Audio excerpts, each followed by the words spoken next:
Hi guys, I'm Phill from Australia and I hope you're having a fantastic day. Recently, I did a masterclass with guys who are learning through me digitally. They're getting digital trumpet lessons with me, and I run a monthly masterclass with these guys. Recently, I covered one on breathing for brass players, and a lot of the guys in the group were really thought it was really beneficial to their playing. So I thought I'd share it with you guys on my YouTube channel so you can get a feel for what it's like to be a part of my membership class, and so that you can get some of the benefits as well. If you'd like to learn about how you can take digital trumpet lessons with me, visit my website www.learntrumpetnow.com. I will leave a link in the description. In the meantime, enjoy the live training. I'm sure you'll benefit you and it'll help your trumpet playing out tremendously. As always, I'm Phill O'Neill from Australia and happy practicing. Breathing for brass players. Now, a lot of people kind of overcomplicate breathing. We know how to breathe. We've been doing it since we were born. But, there are a few little tips that we can do that make things a bit easier as well. So, yeah, pair of lungs, air is free, suck it back as much as you want. But, that kind of thing. Now, things that are improved with good breathing, we can have a better, obviously you can read that, breathing essentially is the fundamental, like the number one fundamental that if we get right as brass players, then we control the instrument easily. It gives us better sound, better range, better endurance, and it makes playing more enjoyable because all of the stuff's improving. Now, some people think a lot about the embouchure, the shape of the lips.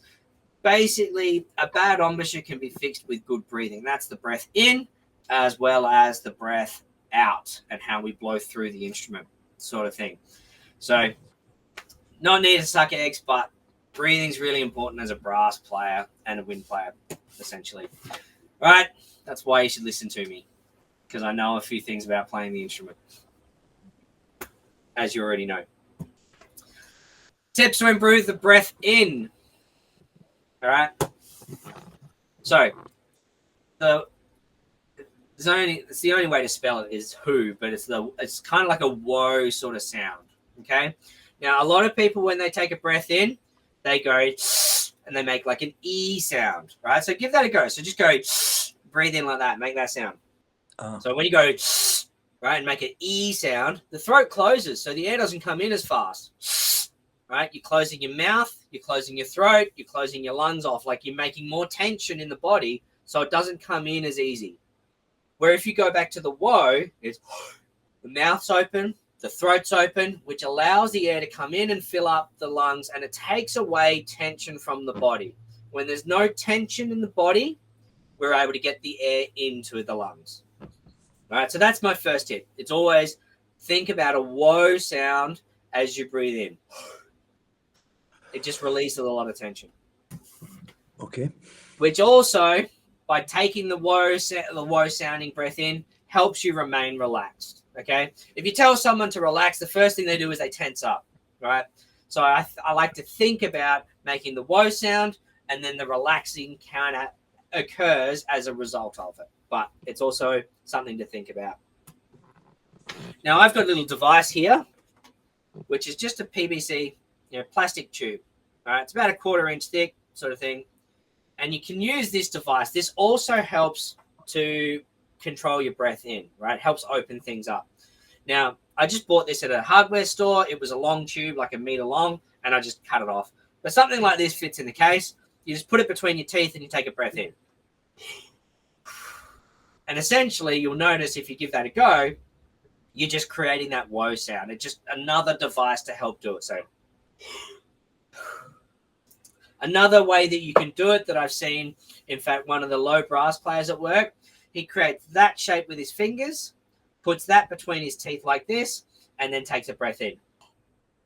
So the knuckles are between his teeth. And that just helps open up everything. It can be done with a device like this, kind of thing. It's just, once again, it's all about stuff to create that whoa sound when you breathe in, which opens everything up and helps you relax as well. You also notice I'm kind of sitting up a bit as well. Chest's open, shoulders are back. Now, you don't have to be up and rigid because that creates tension, right? nice and relaxed, just all right. And the biggest thing that I find that a lot of people need reminding of is breathing in time. I try to take a crotchet breath in time before I play. So I'll count myself in. It'll be 1, 2, 3, play. Yeah. Now, if you're going really fast, you might find that you need to take the minimum breath. So if you're in cut common, 1, 2, 1, 2, 1, play, kind of thing. So if it's you want to take a full beat breath in. The woe breath in time, 90% of the time will get everything you need to do as far as breathing in goes. And then to blow out, it's about air speed. So it's about how fast you're blowing out. You don't want to blow all of the air out really quick, right? You want to blow it out fast in a steady stream. And yeah, blowing through and out. So you want to blow through the instrument and out into the audience, right? Because a lot of people think about blowing into the instrument, but the air's got to go through the instrument and out to the audience. So if you're thinking in that concept of in and out to the audience, and the breath is what's sending your sound to the audience, that way you'll actually blow through the phrases, right? And actually get the sound, and it makes it easier to play. All right, blowing out exercise. This is a handy one that I like to do sometimes, and I only do this a couple of minutes before I start playing sometimes. It's really useful. Breathe in over 1 beat. So you're counting yourself in. So 1, 2, 3. Remember, it's woe sound, yeah? So it's 1, 2, 3, woe. And then you want to blow out over 4 beats. All right? One device that you can use as well is you grab your mouthpiece. So your mouthpiece, turn it round so the shank that goes into your instrument, you're blowing out through. So for this first part, it'd be 1, 2, 3. Just like that. 1, 2, 3. Now, the good thing about blowing in the back of your mouthpiece is that it actually gives you a similar resistance to what you would blowing through your mouthpiece properly, like if you're blowing through your instrument sort of thing. Gives a similar sort of resistance kind of vibe. So it prevents you from what we call overblowing, which is when you blow too much air through the instrument at one time, rather than blowing the right amount of air through your instrument at the right speed. So I like to teach my trumpet students that they want to imagine they're in a sports car driving around a racetrack as fast as they can. The air needs to be fast and consistent, but it's only a little amount. Obviously, the bigger the instrument you're playing, the more amount of air, but no instrument other than maybe a double B flat or a double C tuba should be using like a truckload of air sort of thing, or a lorry as you'd call it. All right. So mouthpiece backwards helps you practice the amount of resistance that you'll use or that you'll need for your instrument. And the good thing about using your instrument, if you're on a trumpet like I am, it's a smaller resistance or more resistance. So I'll have more resistance than what I will on a trombone or a UFO or a tuba sort of thing. Once you've got the in over 1 beat, out over 4 beats, start increasing it. Go for 8 beats. So in over 1, out over 8. And then it'd be like this. 1, 2, 3.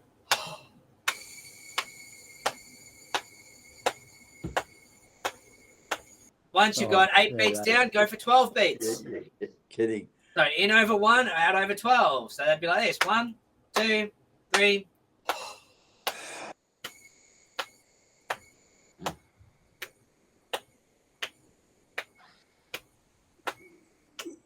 Sixteen's next. 16's a 4-bar phrase. If you're struggling to do 8 beats, that's fine. If you get to 8 beats and that's all you can do, try for 9 beats. Right? Try to work your way up. When you get to that point, so like 16 beats for me is like a 4-bar phrase, and I can control that amount of air that's going to go out at the right speed for me to get that 16 beats. So sometimes I'll go 16 and then I'll go 17 and then 18. But if you're at 8 beats for argument's sake, you do 8 beats, then you do 9 beats, then 10 beats, and you just work yourself up a little bit each day. Now this exercise doesn't take very long. And the good thing is you can do it in the car. Don't even need to have your instrument. You can do it on your way to band. You can do it on your way home from work or whatever sort of thing. So it doesn't really take up the practice time, so to speak. You're using residual time to help get through this sort of thing. But it's just about, if you just work it a little bit frequently, you'll get better and more efficient with the airflow as well. All right, bonus breathing tips. Be relaxed. When you're relaxed, more air comes in. It's easy to blow the air out. All right, it's pretty much a gimme. Breathing time with the music is the biggest one that I don't see people doing everywhere. If you breathe in time, there's no stage for you to build up tension to make it more challenging for you to breathe out. Like, give this a go, right? So take a breath in, take your full breath in, and then hold it, right? So and hold it for 10 beats. If you're holding a breath in, you're building up tension, and that's not what we want, because building up tension makes it harder to blow out. Breathing in time helps us be relaxed, helps us have concept of time, so we're not going to come in late, we're not going to come in early, we're going to play in time with the band, which is good. Takes away tension from the body as well, right? And it means that we're thinking about it gets us away from thinking, crap, I've got to play high, crap, I've got to play low, anything like that, and gets us just to think about the music, which is the music being time and feel kind of thing. Airspeed rather than volume. I've already spoken about that. So, it's about keeping the consistent and fast air moving through the instrument. But instead of, like the volume is the volume of air. So the amount of air dictates our volume, how loud and soft we're playing. But we naturally pretty much do that when we need to. And just keeping that steady airspeed moving through. Blow through and out, we've already spoken about as well. All right, recap. Be relaxed. Relaxing is so important. If you're relaxed when you breathe in, then you can get more air in. If you're relaxed when you're blowing out, you have more control of the air coming out. The woe sounding breath in, which helps us to be relaxed, helps us get the most amount of air in, and it like the woe breath in actually takes away tension. So if you're playing a high and loud phrase, there's no if, buts, or maybes. You will have more tension build up as you're going through a high and long phrase sort of thing. Even if you're playing high and soft, the tension will build up. It's just natural, right? We are human beings. We aren't robots. We can't do everything perfectly all the time.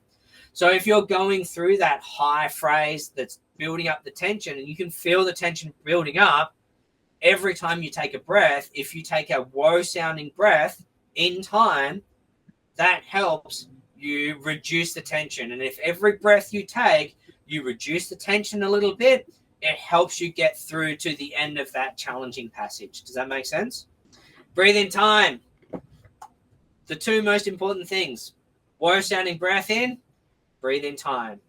These two things will fix the majority of playing issues. Airspeed, not volume. Don't need to blow a truck. We're not trying to blow a truck down the highway. We're trying to be, Formula One car. All about the airspeed in the trumpet. You might be in an SUV at the most, in a UFO, but, still a sports car. Through and out. So blowing through and out. If you imagine you're blowing through the instrument and out into the audience, and that's your sound, the breath, the sound is riding your breath, then you'll be able to achieve anything. Breathing through or blowing through and out the instrument helps with all of your technical fundamentals as well. If you're struggling with valves, fix your breathing. If you're struggling with tonguing, fix your breathing. You're struggling with range, fix your breathing. All of these tips here will fix so many aspects of our playing.